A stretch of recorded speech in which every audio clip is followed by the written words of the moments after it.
All right, so we just finished up the wiring for the inverter. We have our wires running directly to the grid input terminal block and our load output terminal block. From our main panel, we have our wires running from our breaker going directly to the grid input, and from our load output, our wires going directly to our manual transfer switch. And that concludes the AC wiring of our one inverter, two battery system. So we've run some conduit and wire, and we have our main panel with our 50 amp breaker with our wire running, feeding the first inverter.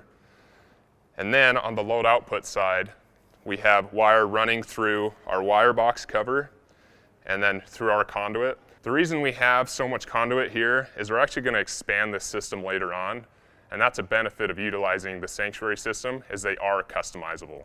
Again, the configuration that we're going to have is going to be a 2 inverter, 4 battery system. From this conduit, we feed directly to our manual transfer switch. We always recommend utilizing a manual transfer switch or a bypass switch. From this manual transfer switch, we feed directly to our central loads panel.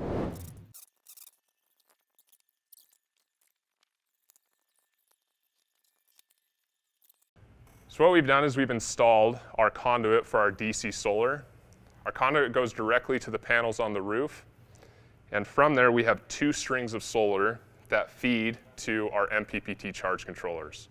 And there's 4 separate MPPT charge controllers, and here our 2 strings are going on PV1 and PV2. When installing the solar on your inverter, make sure that your strings of solar, when landed on a single MPPT charge controller, are the same positive and negative. For this install, we're using white wire for our positive and black wire for our negative.